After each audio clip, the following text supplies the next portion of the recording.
Atos 9, versículo 10. Ora, havia em Damasco um discípulo chamado Ananias.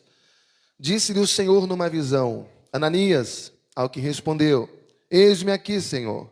Então o Senhor lhe ordenou: Dispõe-te e vai à rua que se chama Direita, e na casa de Judas procura por Saulo, apelidado de Tarso, pois ele está orando. E viu entrar um homem chamado Ananias e impor-lhes as mãos para que recuperasse a vista. Ananias, porém, respondeu: Senhor, de muitos tenho ouvido a respeito desse homem, quantos males tem feito aos teus santos em Jerusalém. E para aqui trouxe autorização dos principais sacerdotes para prender a todos os que invocam o teu nome. Mas o Senhor lhe disse: Vai, porque este é para mim um instrumento escolhido para levar o meu nome perante os gentios e reis, bem como perante os filhos de Israel. Pois eu lhe mostrarei quanto lhe importa sofrer pelo meu nome. Então Ananias foi, entrando na casa, e impôs sobre ele as mãos, dizendo: Saulo, irmão, o Senhor me enviou a saber o próprio Jesus, que te apareceu no caminho por onde vinhas, para que recuperes a vista e fiques cheio do Espírito Santo. Imediatamente lhe caíram dos olhos como que umas escamas, e tornou a ver. A seguir, levantou-se e foi batizado. E depois de ter se alimentado, sentiu-se fortalecido. Então permaneceu em Damasco alguns dias com os discípulos.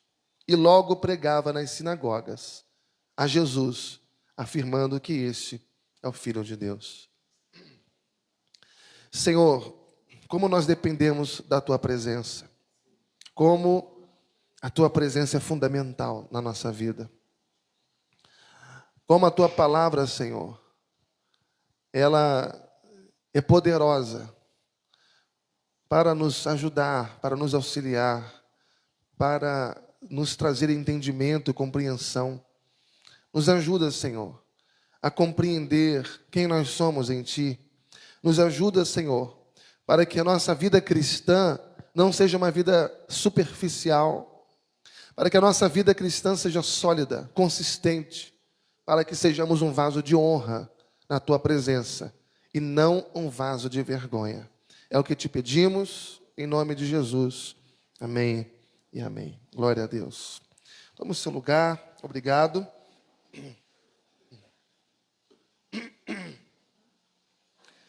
Irmãos, eu confesso que a gente tem vivido tempos bem difíceis. Tem crescido cada vez mais o número de pessoas que tem feito parte de um grupo chamado de crente nominal. Então você chega para uma pessoa e pergunta se ela é crente, uma cristã.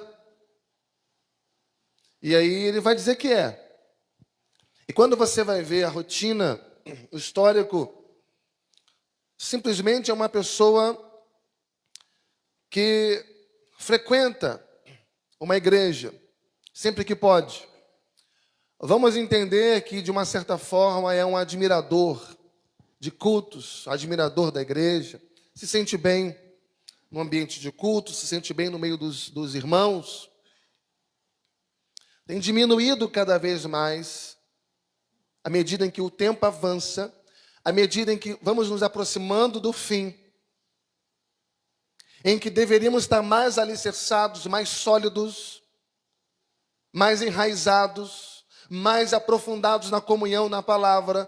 À medida em que o tempo se aproxima, o dia se aproxima, tem diminuído cada vez mais a quantidade de crentes comprometidos com a igreja local, comprometidos com a palavra de Deus, comprometidos com o testemunho, comprometidos com o próprio Cristo.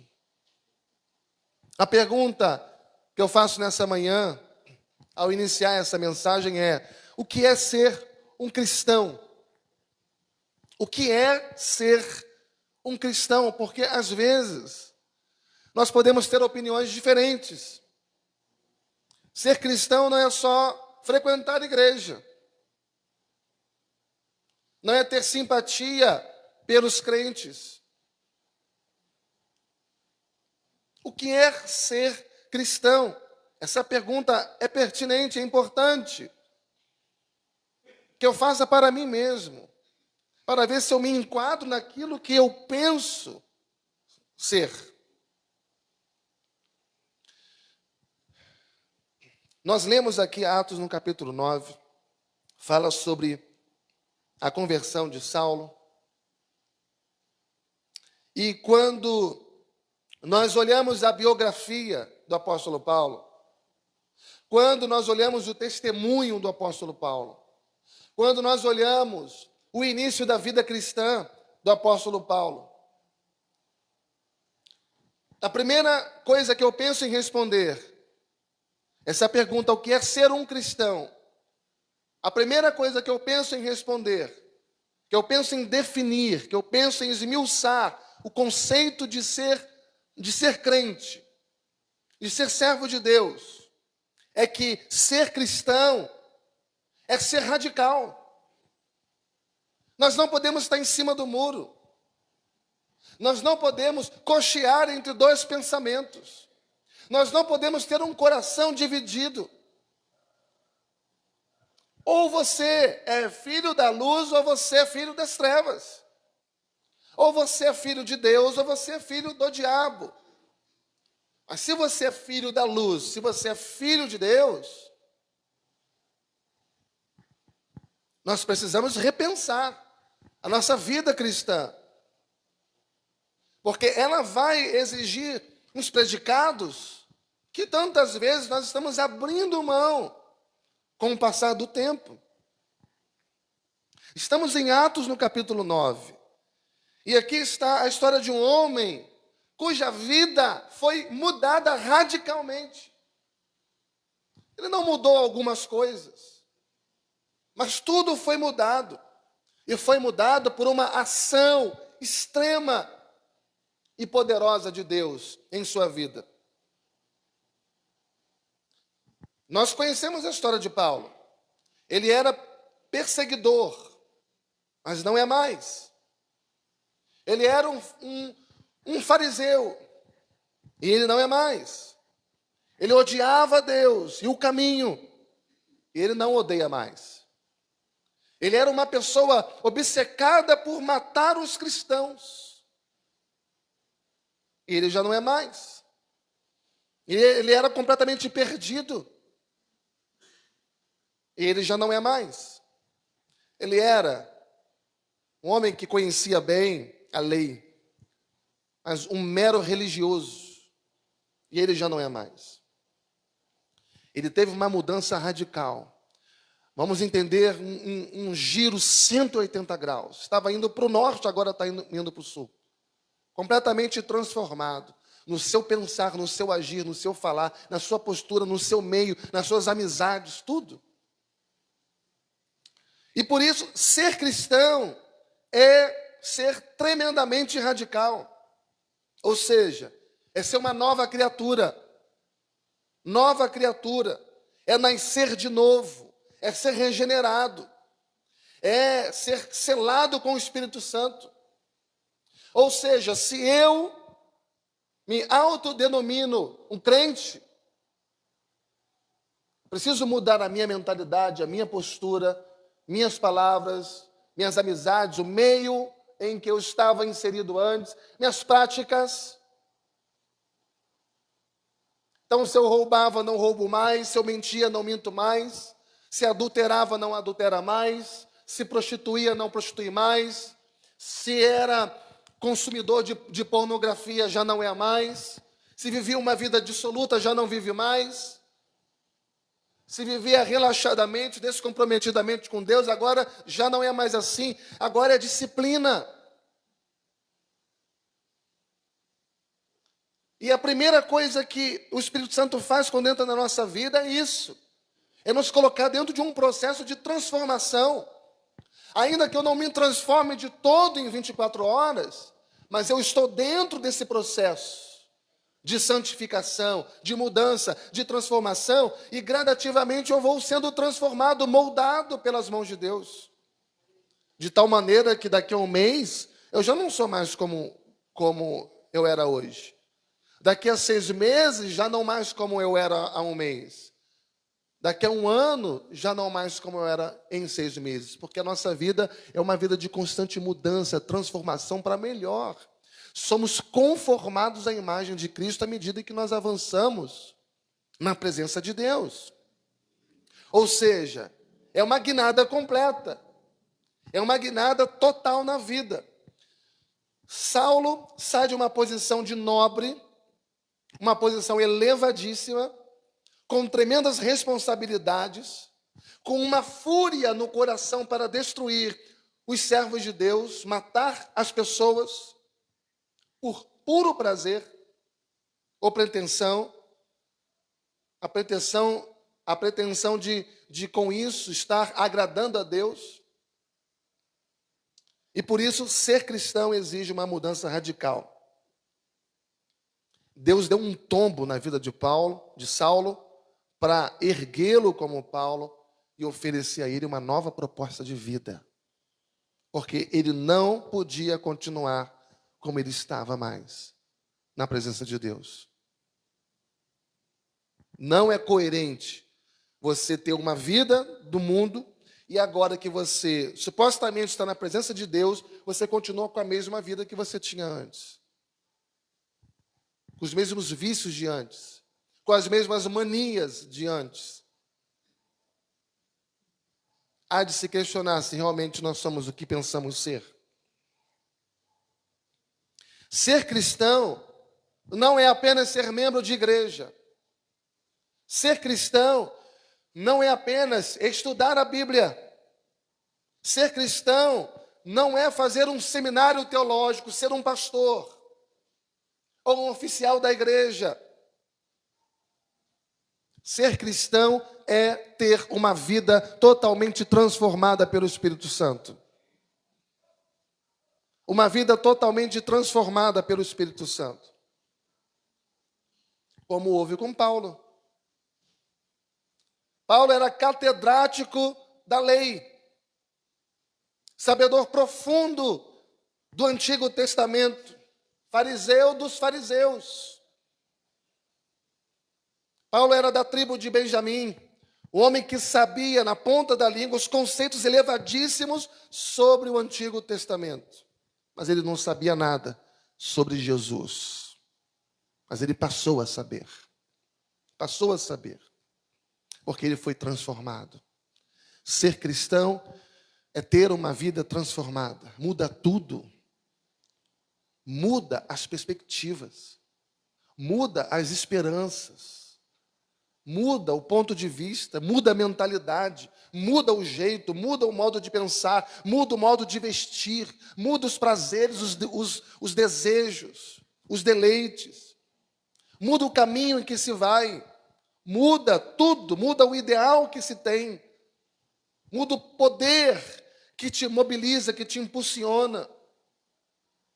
Muda o sentimento maior da nossa vida, que é o amor. Então você tinha o amor ao mundo. E agora o seu amor é pela presença de Deus. Não há coerência você estar na presença de Deus e amar o mundo. E as coisas que no mundo há. Porque aquele que ama o mundo se constitui inimigo de Deus. Muda o foco principal. Muda o objetivo principal da vida. O objetivo, o foco principal da vida passa a ser a glória de Deus. Tudo o que eu fizer, eu farei para a glória de Deus. Meu casamento será para a glória de Deus. Meu relacionamento será para a glória de Deus. Meu trabalho para a glória de Deus. Meu ministério para a glória de Deus. Tudo para a glória de Deus. Ser cristão é ser transformado. É ser transformado. E somente gente genuinamente transformada aceita o segundo ponto que relacionamos com o fato de ser cristão. Segundo ponto, ser cristão é desafiador. É desafiador. Quando aqui no texto Ananias é abordado por Deus, ele é conduzido por Deus a uma rua chamada Direita, versículo 11, para confabular e executar um ato cristão. batizar alguém. Mas o desafio de Ananias se mistura com o desafio que Jesus coloca para o apóstolo Paulo. O desafio de Ananias, como cristão, era enfrentar um perseguidor que agora é cristão. Ananias tem que estar com uma pessoa que o maior prazer dessa pessoa é matar crente. Ananias é crente. E Ananias tem que estar com esse matador de crente e acreditar que ele não é um assassino mais, que agora ele é um cristão. Ele não está mentindo. Ele não está armando uma arapuca. Uma situação difícil. O desafio para Paulo está encravado aqui no versículo 16. Jesus vai mostrar para ele o quanto importa sofrer pelo mesmo nome que ele perseguia antes. Ser cristão é desafiador. É desafiador para aquele que já declarou a sua fé, mas agora tem que mostrar a sua fé. Constantemente a gente fala aqui na igreja de você sempre tornar pública a sua fé. A gente vive num tempo hoje que as pessoas batem no peito e falam só eu e Deus, é só eu e Deus, isso é o que importa. Então, de uma certa forma a pessoa tem a sua fé, mas ela tem uma fé oculta. Nós precisamos publicar a nossa fé, tornar a nossa fé pública. E ser cristão é desafiador para quem já declarou a sua fé e tem que mostrá-la. Desafiador para quebrar os paradigmas dos nossos preconceitos, que tantas vezes criam barreiras, que tantas vezes criam muros, onde só Jesus constrói pontes. Ser cristão não é ser apenas radical. Porque quando Jesus radicaliza com Paulo e conosco, o que ele fala? Que é preciso que a semente morra para que depois ela frutifique. Se ela não morrer primeiro, ela não pode nascer. Se você primeiro não morrer para o mundo, é impossível que você nasça para Cristo. Para a semente germinar, ela primeiro tem que morrer. Você precisa morrer para a sua carne, você precisa morrer para o mundo. Você precisa morrer para o velho homem, para as velhas manias, para os velhos hábitos. E nós precisamos ter uma nova mentalidade, uma nova postura, um novo coração, um novo nascimento. Ser cristão é ser radical, ser cristão é ser desafiador, como estamos vendo aqui. A proposta que Deus coloca para Ananias é muito clara, versículo 11, acompanha. Dispõe-te. Eu quero que você vá. Dispõe-te. Eu quero que você vá. A impressão que dá é que parece, eu creio que é isso que está havendo aqui, é que Deus está dando passo a passo a ele. Deus vai dando passo a passo para ele. Você vai se encontrar com Saulo. Ele é apelidado de Tarso. Ele está orando. Você vai para a rua X, vai para a casa Y, entra, você vai encontrar com um homem chamado Saulo, tem um apelido de Tarso, ele está orando. Deus está sendo minucioso, bem específico, dando passo a passo a ele. Que desafio para esse irmão se encontrar com Saulo. Esse irmão tinha o histórico de Saulo nas mãos. E você vai ver no texto que ele tenta negociar com Deus, no versículo 13. Senhor, eu já vi inúmeras histórias a respeito desse homem. Os males que esse homem tem feito aos santos em Jerusalém. No versículo 14, e aqui em Damasco, ele trouxe autorização para prender os que invocam o teu nome. E o Senhor está colocando diante de mim o desafio de ir até esse homem. Eu devo estar com cera no ouvido, eu não devo estar ouvindo bem. Versículo 18. Só me coloca esse desafio para ir até lá e batizar esse homem. É isso mesmo que o Senhor está pedindo. Ser cristão é desafiador para aqueles que já estão no caminho e para aqueles a quem o Senhor ainda vai colocar no caminho. E muitos desses a quem o Senhor ainda vai chamar, pode ser os seus piores inimigos hoje. Pode ser um desafeto seu. Porque não somos nós que escolhemos as pessoas. Quem escolhe é Deus. E quando Ele escolhe, Ele transforma. Versículo 15. Ananias, vai lá porque Paulo é um instrumento que eu escolhi. Como assim? Um matador de crentes, um perseguidor do povo de Deus. Vai lá. Paulo é um instrumento que eu escolhi. Não foi você. Não é você quem escolhe quando ou quem vai ser salvo. Sou eu, disse o Senhor. Ser cristão é ser radical. Ser cristão é desafiador. Mas há um outro ponto aqui. Ser cristão é perigoso. Versículo 16, o próprio Jesus olha para Ananias e declara sobre Paulo: eu vou lhe mostrar o quanto importa sofrer pelo meu nome. Ananias não fica preocupado em estar na presença de Paulo. Ele é um vaso que eu escolhi. E você, Ananias, tem o desafio de aceitá-lo pelo amor e pela graça de Deus. Mas eu vou permitir que Paulo enfrente sofrimentos e perigos pelo nome que ele tanto perseguiu na vida toda. E lá na frente Paulo escreve que é por meio de muito sofrimento que importa entrar no reino dos céus. Gente, ninguém vai entrar no reino dos céus a baile. Não é uma vida dançante, não é uma vida festejante.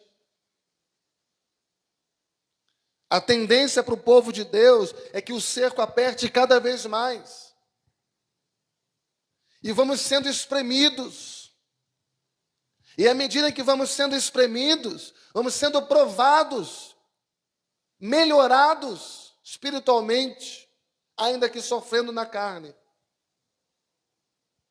Mas o Senhor tem preparado um repouso para o povo de Deus. O povo de Deus é aquele que sofre na terra, mas vai se alegrar com Deus eternamente. Os ímpios celebram na terra, mas vão sofrer eternamente. O tempo aqui nesse mundo passa muito rápido, mas existe uma eternidade de glória nos aguardando, irmãos. Vale a pena servir ao Senhor. Então, essa compreensão de ser cristão como algo perigoso não entra na mente do brasileiro. Não entra na mente do brasileiro, que entende que ser servo de Deus, ser crente, é algo lindo, florido, algo maravilhoso, lucrativo, popular.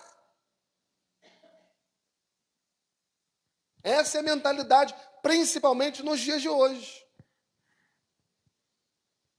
O conceito de cristão que temos é completamente distante daquilo que realmente é. Há de se questionar se nós somos mesmo aquilo que nós achamos ser. Jesus olha para Ananias e diz: Ananias, aceite-o, porque eu o aceitei primeiro. Eu vou mostrar para ele quanto importa sofrer pelo nome que tanto perseguiu. Ser cristão é radical, é desafiador, é perigoso. E quando você ensina isso às pessoas, como eu estou fazendo aqui, nesta hora, somente aqueles a quem Deus quer salvar vão acreditar. E vão temer. E vão mudar. Porque, de cara, muitos vão ouvir essa mensagem e vão dizer: esse cristianismo não é bom para mim. Eu prefiro uma outra igreja, uma outra mensagem, um outro pastor.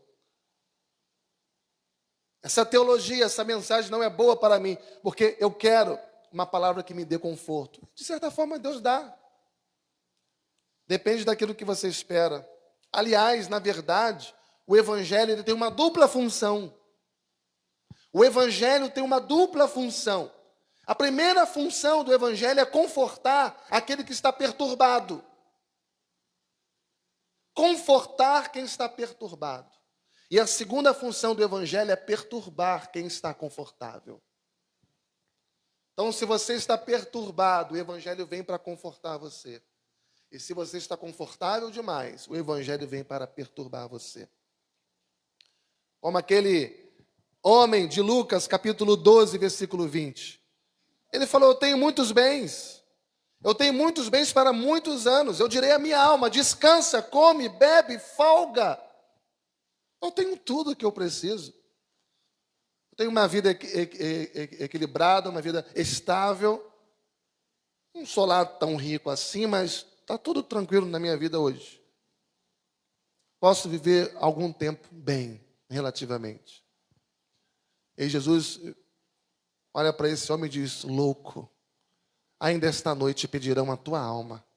E o que você guardou vai ficar para quem? Porque quando a gente parte desse mundo, a gente não leva nada. Fica conta bancária, fica bens, fica riquezas, fica diplomas, títulos, reconhecimentos, fica tudo. Ou seja, materialmente, aquele homem de Lucas 12, 20 tinha tudo. Ele tinha tudo materialmente, mas ele era miserável na alma. Naquilo que mais importa. Ele não entendeu a noção do perigo que é ser um cristão. Ser cristão é pagar o preço da renúncia. Se você não renunciar à sua carne, seus desejos, seus prazeres, que te colocam em inimizade com Deus. Eu não estou dizendo que um crente não pode ter prazer, mas existem prazeres que nos colocam em inimizade com Deus. Se você não renunciar a isso, você não é digno de ser chamado filho de Deus, de seguir a Cristo. Ser cristão é pagar o preço da renúncia, é pagar o preço de seguir a Jesus na radicalidade da cruz. Se alguém quiser vir após mim, ele diz, negue-se a si mesmo. Quando ele diz negue a si mesmo, ele está dizendo, enterra o seu ego, para que Jesus se manifeste em você. Ser cristão é perigoso porque o próprio Jesus pode usar e dispor da sua vida para interesses que não vão te agradar. Ser cristão é perigoso porque o próprio Jesus pode dispor da sua vida para caminhos e escolhas que Ele vai fazer para você e que não pode agradar a você mesmo, se o seu coração não estiver nele. Agradarão a Deus, mas a você não. Ser cristão é perigoso porque eu tenho que morrer para mim mesmo. Eu tenho que mortificar a minha carne. Eu tenho que dizer, a minha carne está me chamando para isso, para aquilo, mas eu vou dizer não por amor a Cristo. Eu vou mudar meu pensamento, vou mudar meu foco, vou mudar meu objetivo, porque eu quero fazer a vontade do meu Deus. Então, morrer para mim mesmo. Eu tenho que, como servo de Deus, de colocar na minha boca, no meu coração, a máxima de João Batista. Convém que ele cresça e que eu diminua. Eu mostrarei a ele, disse o Senhor, quanto lhe importa sofrer pelo meu nome. Será que você é cristão? Ser cristão é ser radical, é desafiador, é perigoso. Mas o último ponto que eu quero deixar aqui é esse. Que apesar de ser radical, desafiador e perigoso, ser cristão é maravilhoso. Ser cristão é maravilhoso, porque Deus nos convoca para um reino que não se abala. Deus nos convoca para o reino que não é vencido. Nós somos chamados para um reino que não tem fim. O reino de Deus é um reino eterno. Nós somos chamados para uma empreitada em que o próprio Jesus vai conosco nela. A última fala dele antes de ir ao céu foi: eis que eu estou com vocês todos os dias, até o fechamento da história. Então, ser cristão é maravilhoso. Ser cristão é ter o céu como morada, como a sua casa eterna, para sempre. É você ter na sua vida o Espírito Santo que pulsa e que nos sela, irmãos, como propriedade exclusiva de Deus. É ter a Bíblia como manual de regra, de fé e prática, para nós não cairmos em nenhum equívoco, não tropeçarmos em alguma pedra. Ser cristão é você fazer parte de uma comunidade que te ama e que nos suporta. Graças a Deus eu faço parte de uma igreja que me ama e que me suporta. E nós precisamos amar uns aos outros e suportar uns aos outros. É ter a bênção de poder cantar como a gente fez aqui hoje. Nós temos a bênção de poder cantar. Porque existem tantos outros lugares que não podem mais, pelo menos não publicamente. Mas nós ainda temos isso aqui. Temos a oportunidade, o privilégio, o prazer, a bênção de falar para outras pessoas sobre o grande amor de Deus que nos alcançou e também pode alcançá-las. É ser perdoado, louvado seja Deus. É poder morrer e saber que nós não morremos, mas vivemos. Ser cristão é maravilhoso. E Paulo foi o protótipo do sujeito que foi tão abençoado, que viu tantas maravilhas que Deus deu a ele, unicamente a ele, o privilégio que nem ele soube traduzir. Ele não soube usar as palavras.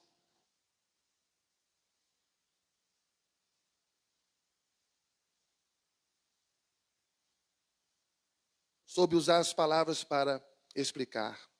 Na segunda carta de Paulo aos Coríntios, capítulo 12, ele diz, no auge da sua dor, no auge do seu sofrimento, da sua angústia, no auge do espinho que Deus tinha colocado na carne dele, ele pede, ele suplica, e mesmo assim, Deus não atende.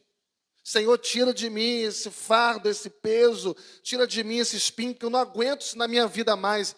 E Deus não tirou. E no auge dessa angústia, desse sofrimento, no auge de tudo isso,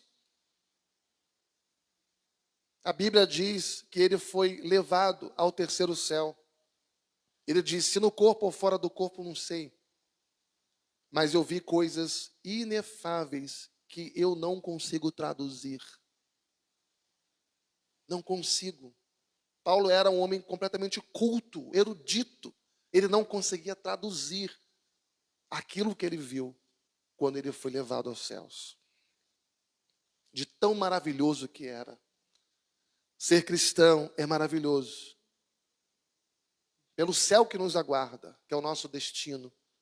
Mas não só pelo destino que nos aguarda, que é o céu, mas também pela vida abundante, irmãos, que a gente pode viver aqui na terra, aqui e agora. Por que você tem que esperar o céu para que você viva essa vida abundante? Você pode começar a viver hoje.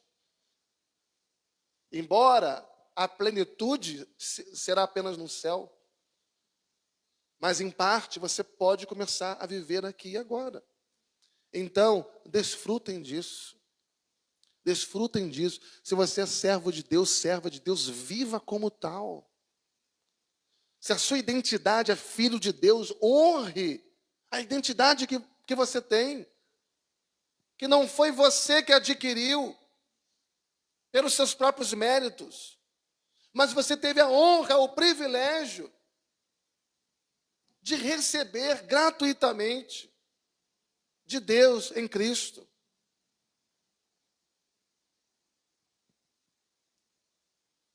Não brinque de ser meramente membro de igreja.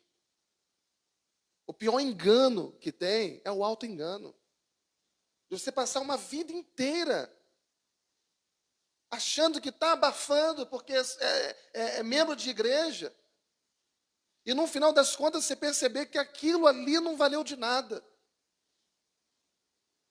Porque o céu foi preparado para pessoas preparadas. E a gente não pode brincar de ser crente. Então, não brinque de ser meramente membro de igreja.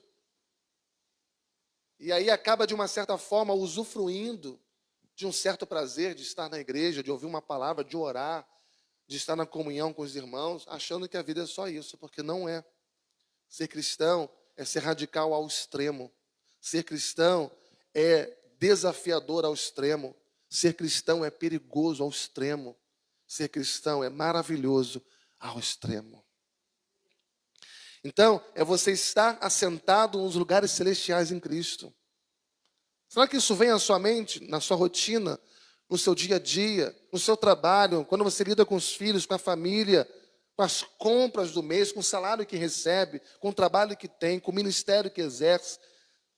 Você tem isso em mente? Eu estou assentado nos lugares celestiais em Cristo Jesus. Ou será que você nem pensa nisso? Isso é um pensamento que deve perseguir a nossa mente. Porque isso nos posiciona, isso nos apluma, nos corrige. Isso nos faz voltar para o eixo quando, por vezes, desviamos. Eu estou assentado nos lugares celestiais em Cristo Jesus. E porque você está nessa posição, você é protegido por Jesus o tempo todo. Ele te protege de situações que você nem vê, você nem percebe, ou percebe tantas vezes. A presença dele está no nosso coração o tempo todo.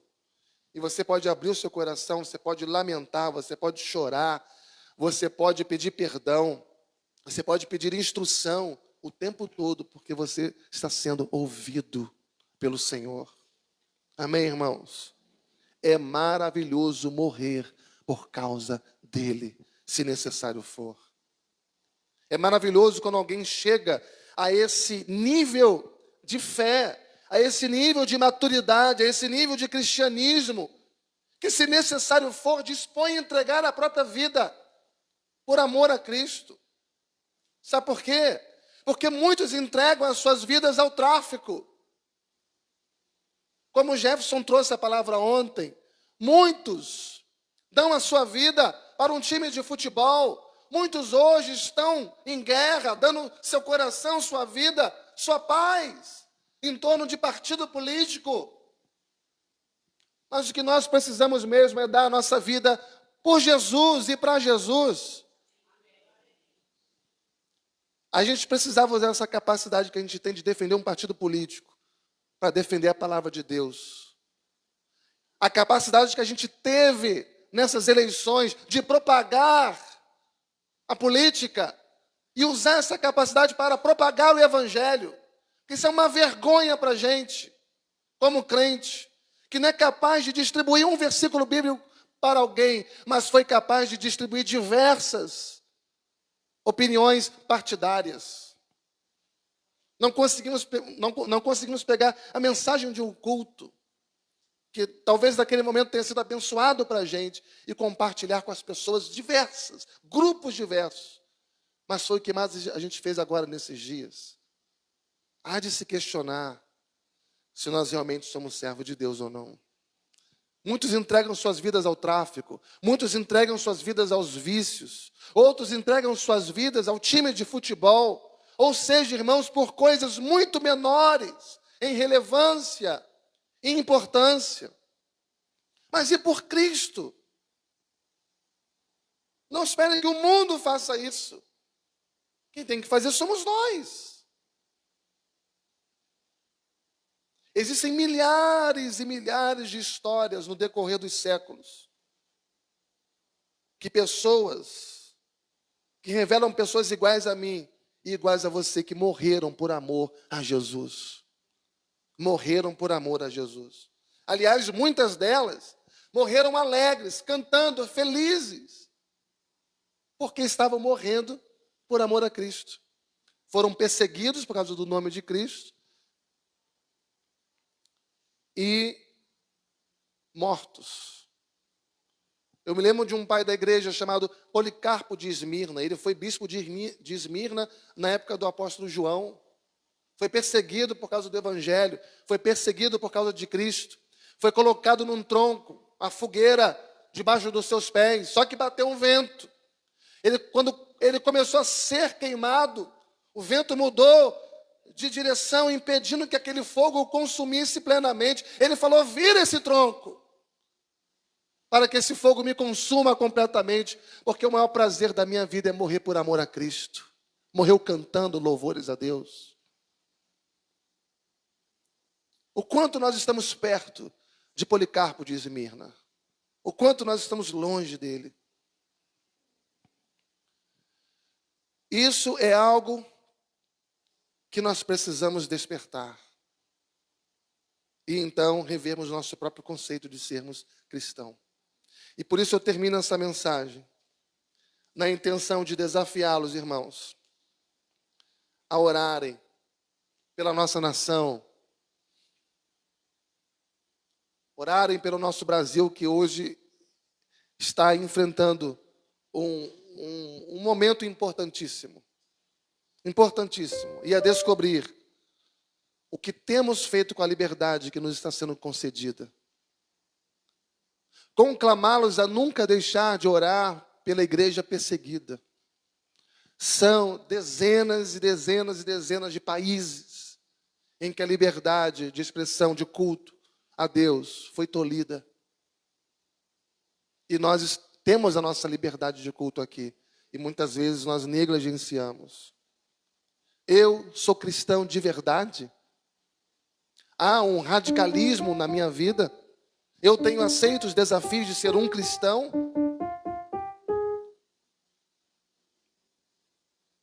Ou eu sou simplesmente um questionador de conceitos e valores? Bastando alguém ler uma passagem, eu já tenho uma opinião crítica, muitas vezes achando que eu sou o bambambam da Bíblia. Eu aceito o perigo de ser cristão na sociedade, o perigo de ser cristão no trabalho, na família. Jesus mesmo disse aos que criam nele que ele veio trazer espada entre nós e os outros. Esse é o Jesus que deixa claro que ser cristão é perigoso. Mas finalmente ser cristão, então, é maravilhoso, e o lado maravilhoso pode ser percebido já. Mas a plenitude dessa maravilha será percebido lá. Que o Senhor tenha misericórdia de nós e nos ajude a perseverar até o fim. Amém.